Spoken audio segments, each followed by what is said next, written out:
Test.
Okay, good morning. Let's get started. Okay, just a quick review on the content from previous lectures, or previous 2 lectures.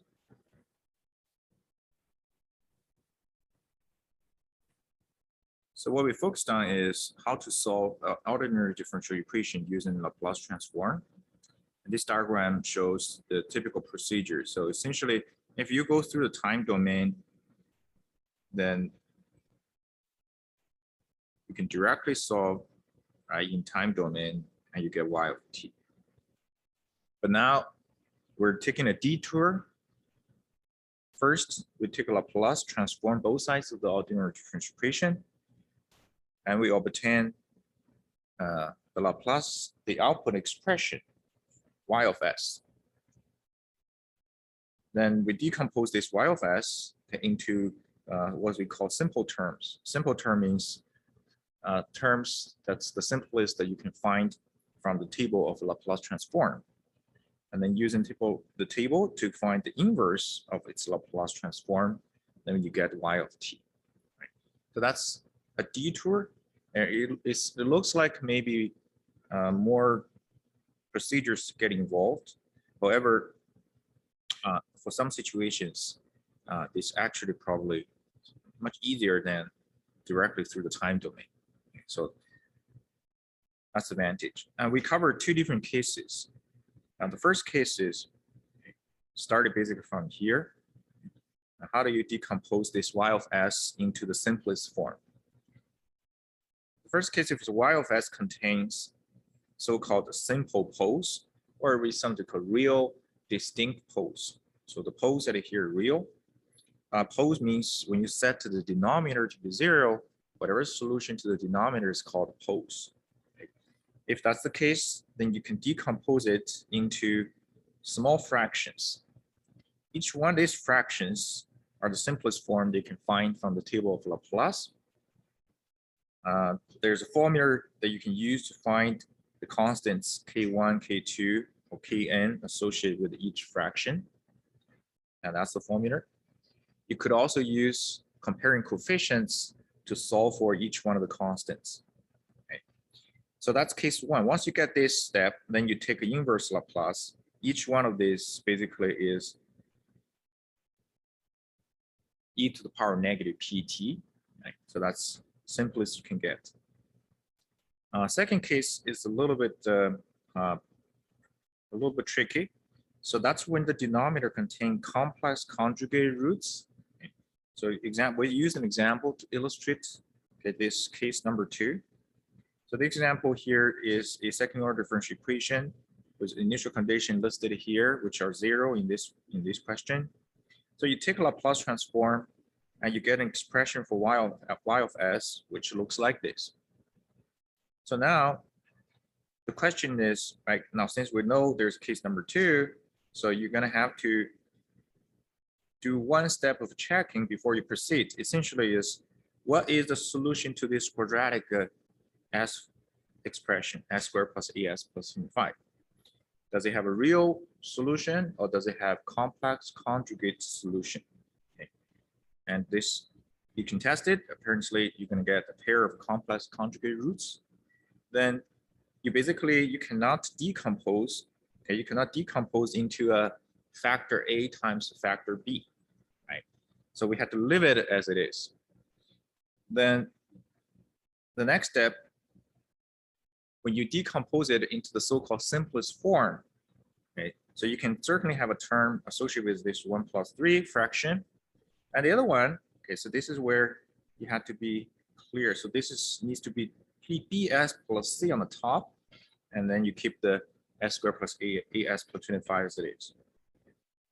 So this is the rule, as I mentioned. You don't change the rule. You don't just put a bs only, or you don't put just a constant. You have to be b times s plus c. Okay. So that's how you decompose it when you have a term or when you have complex conjugate roots. Then from here, we use comparing coefficient approach. Basically, we write it back into a single fraction. Then we compare coefficients both sides, right? And then you get a solution for A, B, C. So once you get a solution A, B, C, and that's not the end of it, now you plug it back into the y of s. Okay, so you get this A, B, C, so plugging back at here. And the next step is to try to find the inverse of this Laplace y of s. Inverse of the first term is pretty straightforward. It's the inverse of the second term that you have to manipulate a little bit so that you can actually use a table to find its inverse. And to manipulate the second term, right, you need to basically adhere to the table, which is these two terms here, right? These two terms. So you can see these two terms, the denominator here, exactly a result of complex conjugate roots. So if you set the denominator to be 0, you get complex conjugate roots. So number one step, you have to rewrite this denominator into exactly the same format as in this denominator. So s plus a squared plus omega squared. So you write it into that format. In this case, s plus 4 squared plus 3 squared. So a is 4, omega is 3. And then you manipulate the numerator. Okay, manipulate the numerator to be the same as the numerator over here. The manipulation means you don't change it. Okay, you're just trying to make sure the format of the numerator to be in the same format as what's in the table. And often in time, you will end up with some sort of a constants, right? In this case, it's 2 here, 3 over 2 or 3 here, associated with that fraction. But altogether, you're not really changing this expression here. You're just manipulating to fit into this table. Right? So once you get to this step, then you can use the table to find their inverse or plus. So that's case number 2, which is a little bit tricky. Mostly tricky means this step here. How do you manipulate this, okay, to get to the format so that you can use the table? Okay, that's the 2 cases we covered. Hopefully you can practice through the assignments, okay, on this type of cases. Now there is a third case. I think I'm going to skip that. It's when the denominator contains repeated roots. Repeated means when you have a power to the 2 or power to the 3. Okay. So take a look at the lecture notes yourself. Okay. So I'll make it as a self-study for the third case. It shouldn't take too much time. All right. So any questions so far? Let's then proceed to a new topic. And the last part of the topic related to Laplace transform, okay, is transfer function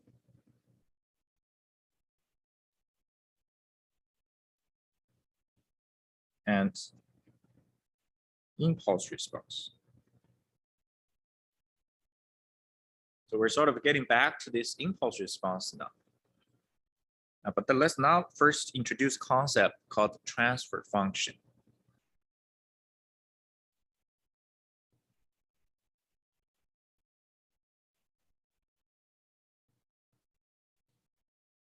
First, let's draw a generic diagram representing a system with an input and an output. Let's say we have a system, input is x of t, output is y of t. And this is a LTI system, right? So it's a linear time invariant system, so that we can represent the system using ordinary differential equations. Then the definition is the transfer function. Okay, the transfer function of an LTI system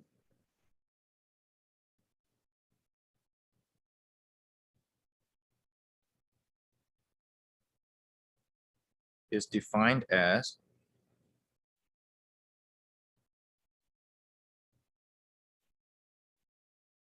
the ratio. So it's defined as a ratio. The ratio is always something divided something, right? So then what's the ratio for this transfer function? It defines the ratio of the Laplace transform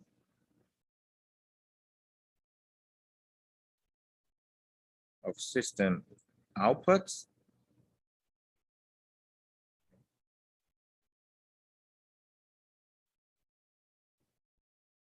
to the Laplace transform of the input.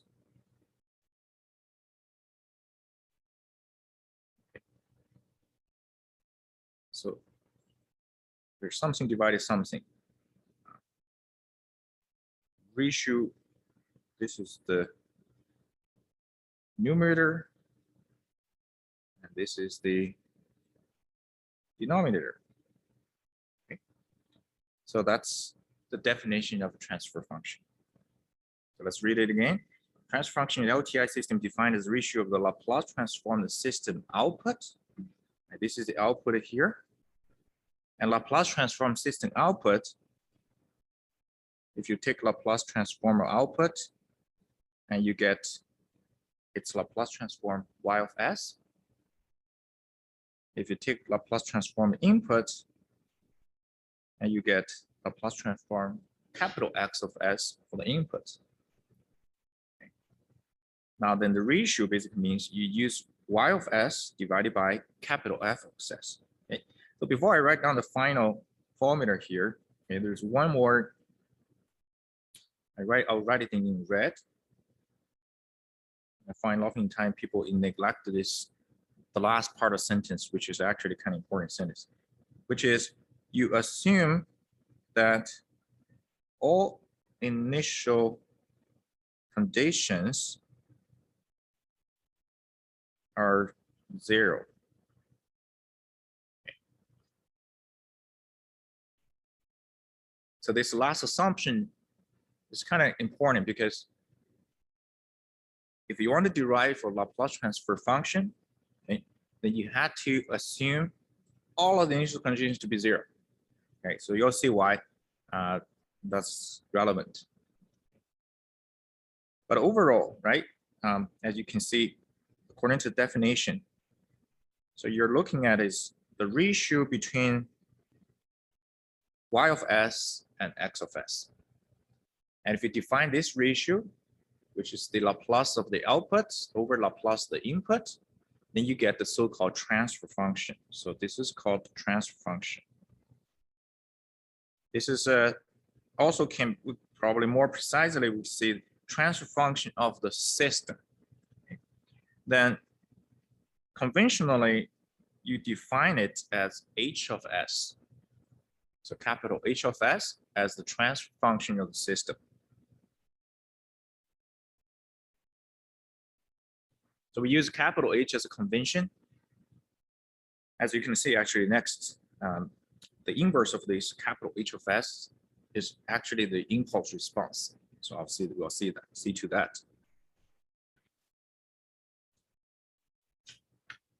So if I give you a question, so basically if you're given a system ordinary differential equation, I'll show you next, and asking you what is the transfer function of the system, then what you have to try to find this ratio here, the ratio between y of s and x of s. Okay. And you can clearly see transfer function. This is in the s domain. This is not a t function, it's an s function. Now, basically, you're looking at something, a description of a system with an S domain function, h of s. And that's actually important because you're analyzing basically the system. This transfer function is so important, you actually can analyze the system through these characteristics of this h of s. All right, so first, let's take a look at an example and see how you can derive a Laplace, how you can derive a transfer function. Okay, so given a system,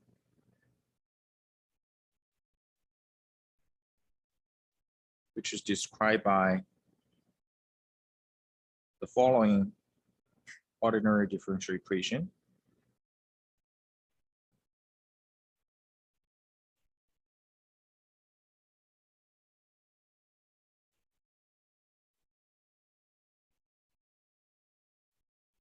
So we have an ordinary differential equation. So I think at this stage, you need to establish a concept that this is not just a simple math equation. It's an equation representing a system. And through this equation, you can identify what is the output, what is the input. In this case, y is the output and x is the input. Now, of course, the right side is slightly different from some of the examples we demonstrated previously. Normally, we just have, for example, just the x of t or 3 or whatever, just single function in the right side here, right? Yeah. But in this case, there's a derivative action of the input, right? And then there's just original input. So that's okay. So as long as you can create a concept in your mind, okay, so whatever I'm saying here, representing the input. Now, of course, the question maybe will specifically tell you, right, just to cause less confusion, what is input, what is output? And the question probably also trying to confuse you, giving you some initial conditions.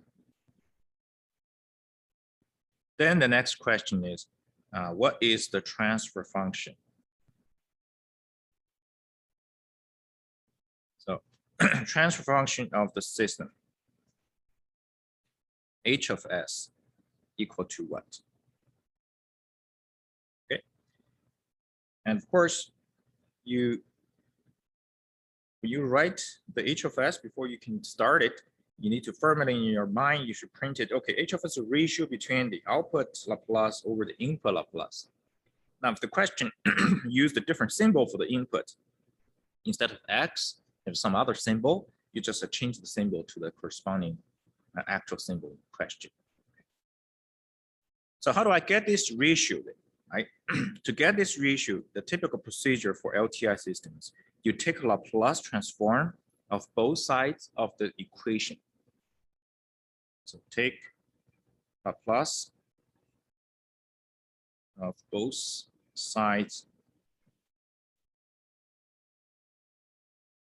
of the ODE.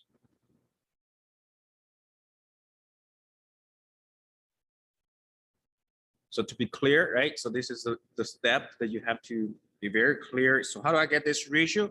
Number one step, I have to take Laplace transform both sides of this original differential equation. And you see why. So if I take Laplace both sides of the equation, okay, you have the first term at here, 9 second order derivative. Okay. So this is where you will look up to your table. This is in the second page. Okay. So which is this line at here. Okay.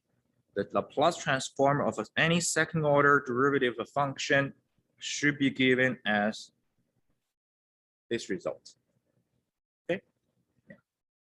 Then you look at the first term, then I should get 9 times s squared y of s minus, you can certainly write down according to the formula.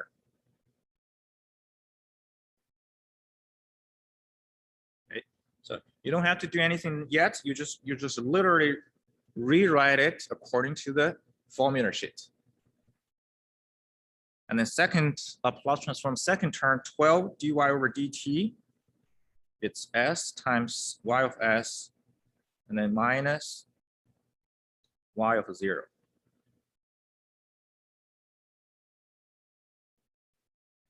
The last one is 13 y of s. That equal to the other side.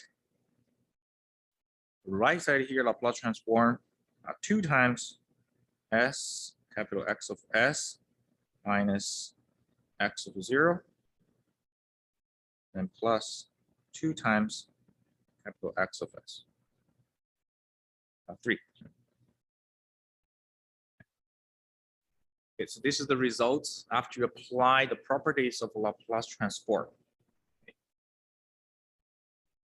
And then the next step, you're going to have to resort back to the definition of a transfer function. Definition transfer function, the last sentence is what? Exactly. You're going to assume all of the initial condition to be 0. So you look at this result of your derivation in the first step, you do have initial conditions here, here, here, here. So get rid of all of them, even though the question does have non-zero initial conditions.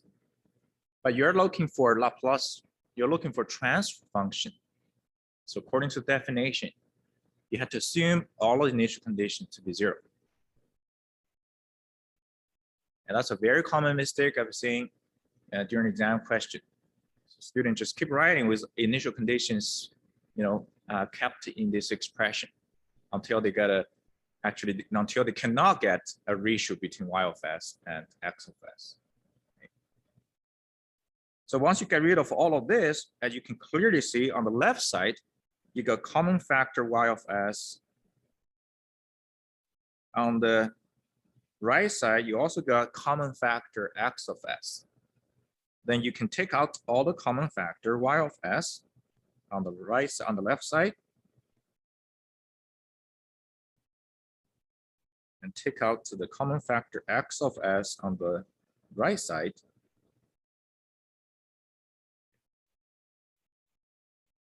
And now you can get the ratio between y of s and hx of s.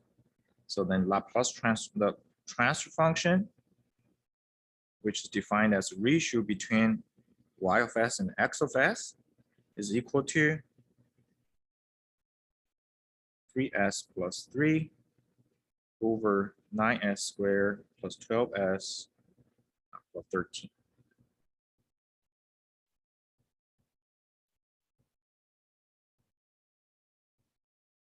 This is the procedure to get transfer function of a system, LTI system, represented by an ODE. So if you examine the last result at here, okay, which is fraction, of course, the denominator, so first let's look at the denominator. The denominator is 9s squared plus 12s plus 13. Where's that from? That's actually directly come from the left side of this equation. Remember, derivative action, right, is equivalent to an s. So when you have a s operator, it's basically derivative. When you have a 1 over s, equivalent to integral. So you have a second order derivative. That's why you got a 9s squared, 12s, 13. There's no s anymore. Okay. That's how you get the denominator here. This is basically the same format as the characteristic equation, right? 9 lambda squared plus 12 lambda plus 13. And numerator is 3s plus 2s plus 3. That comes from your right side expression. So often in time, once you do this a couple of times, I don't think you actually need to go through these steps. You could even just by looking at this ODE, you can immediately actually write down this ratio for the transfer function. Okay, by just examining this left and right, and you'll be able to write it down. Okay. So this is H of S. Here's another example.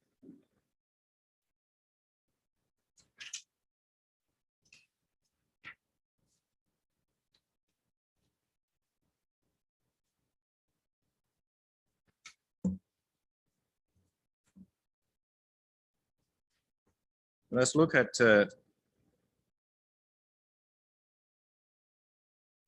electrical circuit.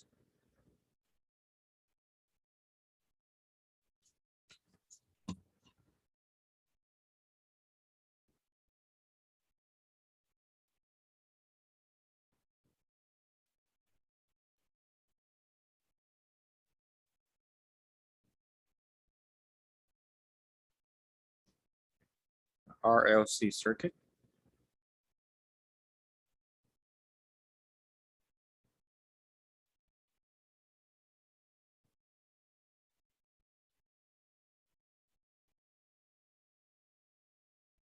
And then this is the current flowing through all three components.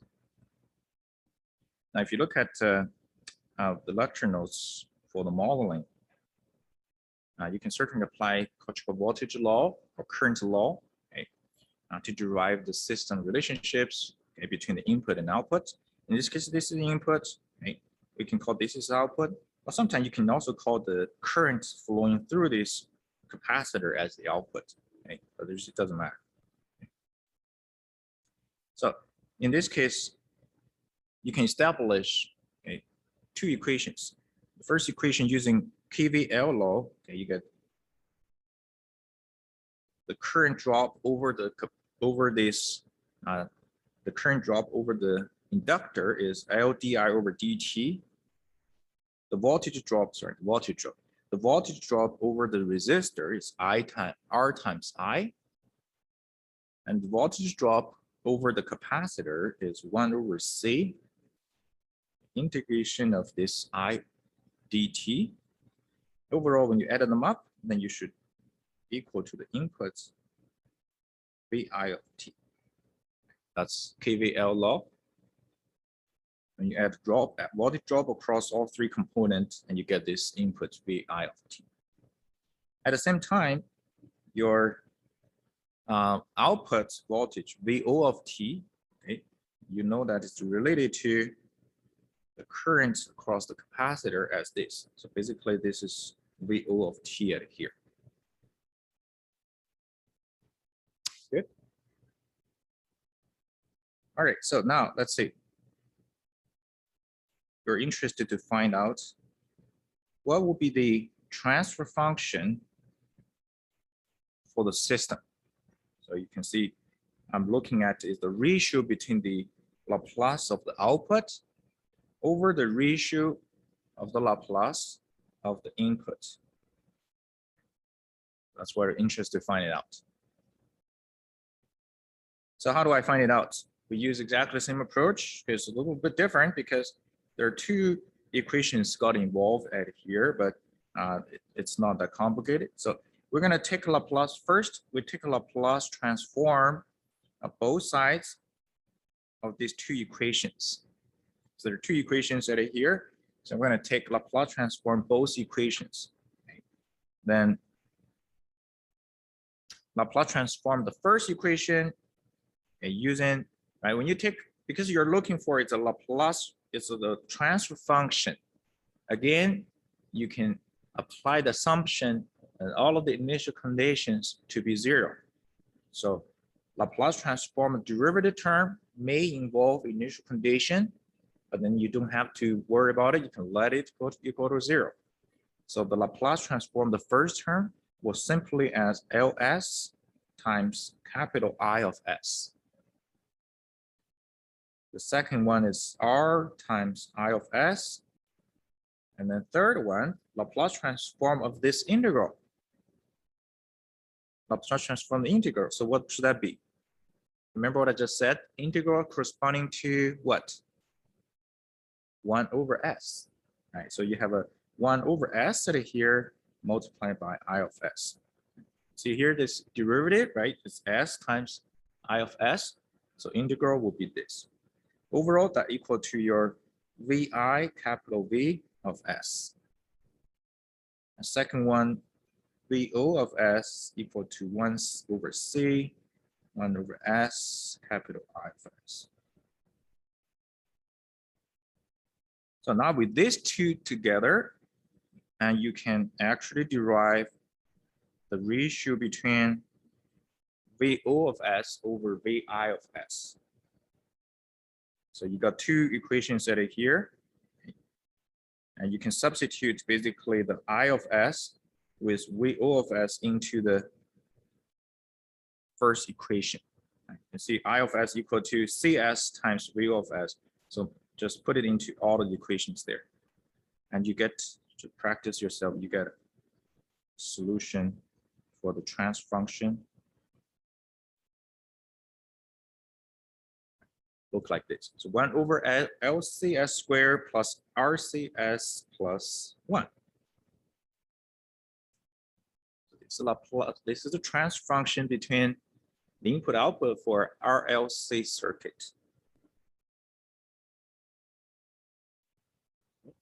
So these two examples should be suffice to demonstrate, how you can find a transfer function of the second order differential equation with second order, of course. The key is to take Laplace transform both sides of the equation and assume initial conditions to be 0. Right? And then the rest of the thing is just a manipulation to get to the ratio. All right. Any questions on transfer function? Good. So as the title says, transfer function and the impulse response to the system. So now let's go back to the concept impulse response of the system. More precisely, LTI system. So let's review the definition of impulse response.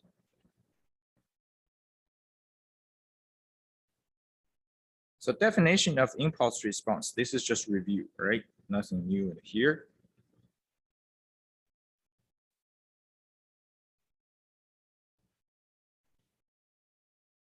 And this is the concept we tested in the midterm.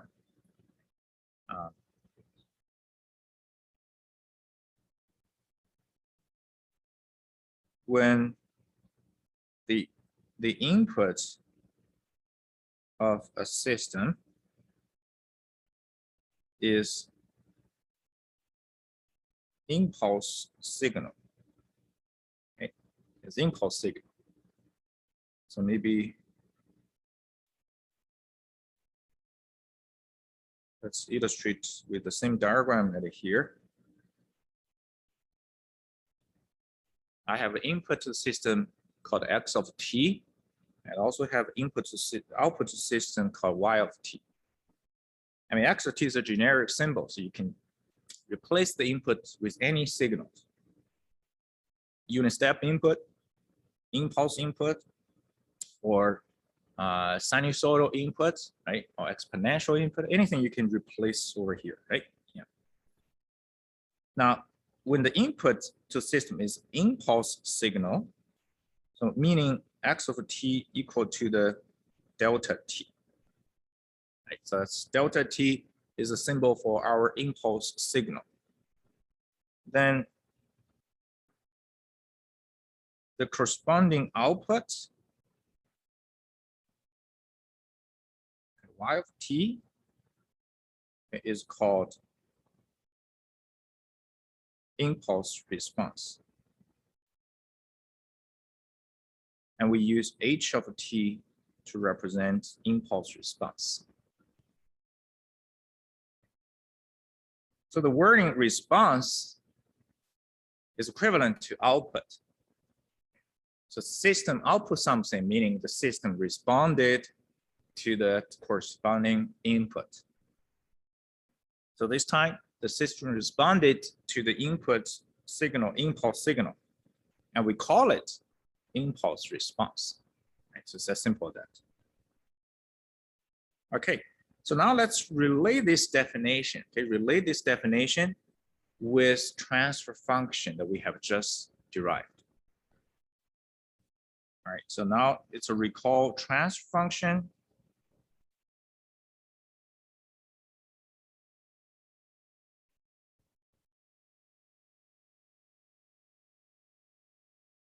This is the transfer function for a system. Then based on this transfer function, you can clearly see that the y of s equal to h of s multiplied by x of s. So your output y of s is equal to the transfer function multiplied by the input Laplace capital X of s. Okay. Then if x of t equal to delta t, okay, so x of t could be anything, but now we have a special situation is that when x of t equal to delta t, if x of t equal to delta t, what is capital X of s? What is the Laplace transform of impulse signal? So look at the table here. Laplace transform impulse signal is 1. So that's good. So it's just equal to 1. Okay. So if this equal to 1, then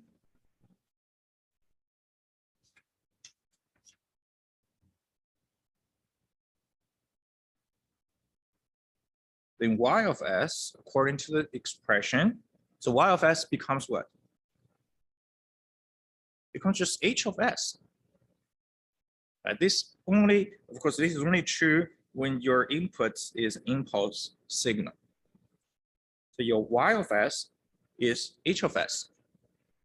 Now, if I take inverse Laplace of y of s, meaning I have to take inverse Laplace of h of s,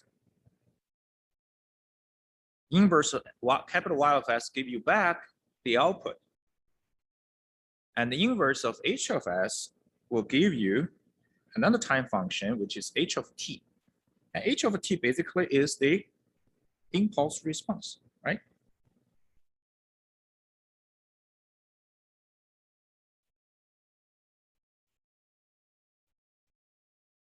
And you get the logic in here. So this is where I find sometimes students get a little bit lost here. The logic, how the inverse of h of s is actually the impulse response. Okay, so you can see the last result at here. The inverse of this transfer function, h of s, give you impulse response. So first, let me write it down here, then let's review this logic again. So basically, conclusion.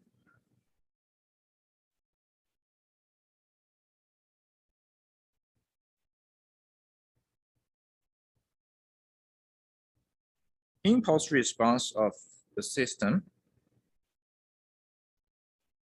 is the inverse Laplace of transfer function.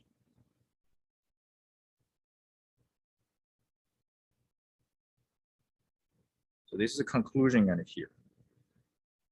You want the impulse response? How did you get it? Just take the inverse Laplace of the transfer function and you get this impulse response. Okay. So why is the logic here? So let's do this. Not very long, right? So it's just a few lines over here, right? But it's closely related to the definition of impulse response. Okay. Definition of impulse response is when input is impulse signal, the corresponding output is called impulse response. And this is also a fact giving transfer function, the output y of s related to the transfer function and x of s like this. And now if your input is impulse signal and its Laplace transform capital X of s is 1, So your output y of s is the same as the transfer function h of s. And y of s, the Laplace transform the output. So you take the inverse, you get the output, right? This is the output here.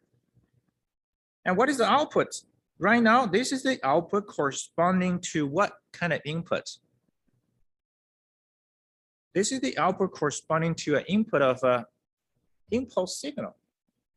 So this output at here, according to the definition, should be exactly impulse response, right? And how is this YOT given as? It's given as the inverse Laplace of the transfer function. So that's why the conclusion is impulse response system is basically the inverse Laplace of the transfer function. Right? That's the logic flow at here. And if I go back to the previous two examples, let's say particular this example. So let's say here's a system. First question, derive transfer function. And you got the transfer function over here now. Second question, what is the impulse response of the system? So what do? According to the conclusion we have just derived, what do? You try to get the inverse. You try to get the inverse of this fraction, right? Or this s function, and that's h of s. And how do I get the inverse of this? So this time you go back to the previous lecture, examine this denominator. So what do you think the denominator? Do you think the denominator contain real roots, or do you think the denominator contain complex conjugate roots? So you have to use a calculator or to do calculate first. If it contains complex conjugate roots, and according to what we have just reviewed, you can manipulate this denominator to fit into the Laplace table, and manipulate the numerator also fit into the Laplace table, and you get the inverse of this transfer function or s function. Is that clear? The flow of the flow of the programming charts here, right? And second comments, okay, is that I'm wondering if you actually remember. This is probably one of the multiple choice questions we did in the midterm. Is to ask you which statement is false, which statement is true, that kind of question. Is that giving a system, an actual system, and one of the statement is experimentally it is feasible to obtain impulse response. Do you think that's true or not? Experimentally, it is possible to obtain impulse response. True or false? False. Why? Why is it false? Why experimentally you cannot obtain impulse response? Anybody? It happens at an instant, exactly, right? Experimentally means what? You had to feed the system with what kind of signal? Impulse signal. And what's impulse signal? You have an infinite value at a certain time. Is that possible? No, it's not possible, right? How could you generate a signal that's infinite value? Right? You can approximate, but you cannot generate exactly impulse signal. So if experimentally not feasible, and there's a second statement in the midterm, it says analytically or mathematically, you could derive impulse response. And that statement is true. Why that statement is true? Over here. So you could derive the impulse response based on the transfer function. Get it, right? This is an analytical approach. You don't need to do any experiments, right? You just have to mathematically derive this transfer function, like the transfer function, and then derive the inverse to get the impulse response. Okay. So this is the connecting the dots, okay, between that midterm question and this question here. All right, now I think I need to show you an example.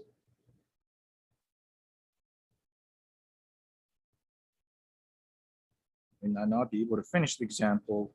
That's okay.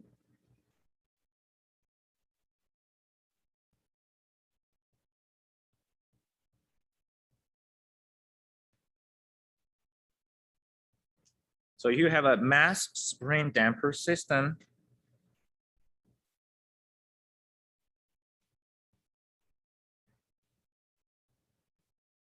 With x of t indicates as the displacement around the equilibrium. Let's say m equal to 1 kilogram.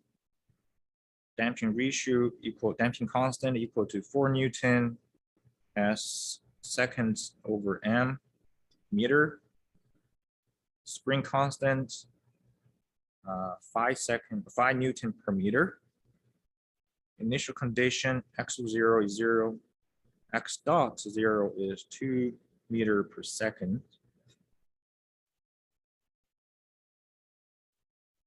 First question. What is transfer function? What is the transfer function of the system? Second question. And what is the impulse response? Third question. Based on all of the conditions, find x of t when input is f of t equal to u of t. When input is a unit step function. So that's a more comprehensive question. Essentially connects all of the concepts, right, in the last maybe 4 or 5 or 6 different lectures. In particular, the first and second question is directly related to the concept we just covered from today, okay, from this lecture. And the last question, right, is a solving of a second order differential equation to find a solution, response of the system with input is u of t. So let's look at the first one. I think we're going to be able to finish everything, but we can look at the first, probably the first only a second, a little bit.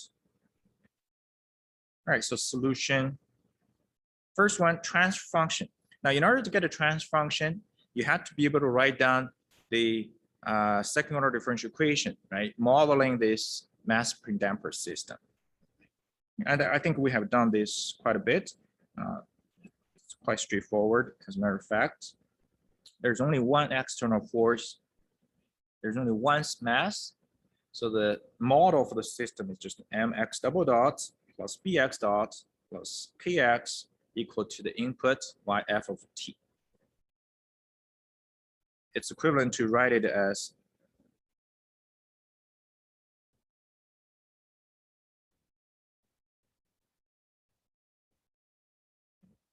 instead of Newton's notation, you can also write it as this notation.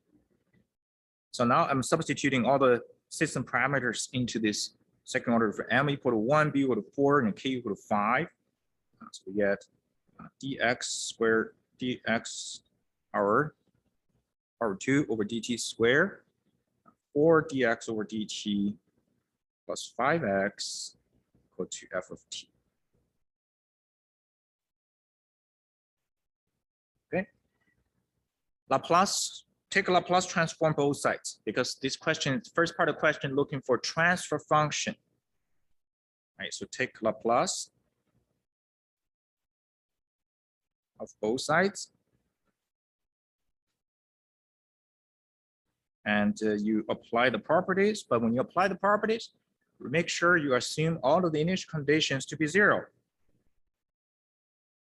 So s squared, capital X of s, 4s, capital X of s, plus 5, capital X of s, equal to capital F of s.